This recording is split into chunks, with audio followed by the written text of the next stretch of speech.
Hello, we're going to try this again. We are ever trying new things these days. God willing, we'll stay connected thanks to a mobile hotspot. I am greeting you out here in the backyard of the parsonage in Brimfield, Massachusetts.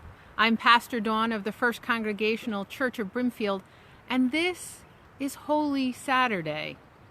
It is a time of contemplation, a time of waiting. In the first Easter, it was a time of fearful misunderstanding of exactly what was happening. If you attended a Good Friday service last night, you might have noticed that it ended as Jesus' body was brought to the tomb. Joseph of Arimathea carefully laid Jesus out, and the women prepared the body. But as they did that, night was coming. And in their Jewish faith, they had to go home. They had to prepare for the Sabbath, and they wouldn't be able to return to the tomb until Sunday morning. And that's where we sit right now. In this time for Jesus' disciples and friends and followers, when they were waiting, when they had started what they needed to, but then were prohibited from finishing. And so all they knew was that Jesus was dead, that God was somehow still with them, and they celebrated the Sabbath. But Jesus, their Messiah, was gone. And so that is where we sit today. And when I sit in that troubled water, I actually think of Jesus' words, and I want to read them to you. They're found in the Gospel of Luke, chapter 12, beginning at verse 22. It says, "He said to his disciples, 'Therefore, I tell you, do not worry about your life, what you will eat, or about your body. For life is more than food, and the body more than clothing. Consider the ravens, they neither sow nor reap, they have neither storehouse nor barn, and yet God feeds them. Oh, how much more value are you than the birds? And can any of you, by worrying, add a single hour to your lifespan?'"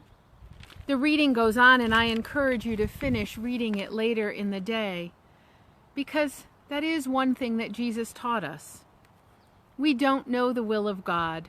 We don't understand the way things work in the world, and to believe that we do is a mistake.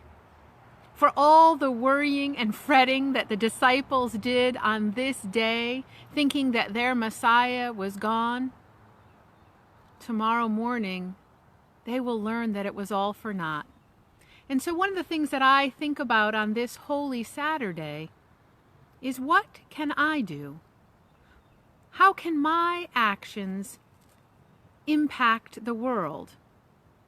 Years ago, when I was a Sunday school teacher, one of my students once asked me, "If you found out tomorrow there was no God, how would it change you?"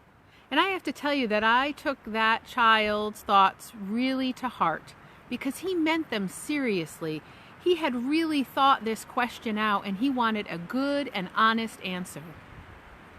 I could have just said to him, "Well, I know there's a God." And I did preface it with that. I said, "I believe that there's a God."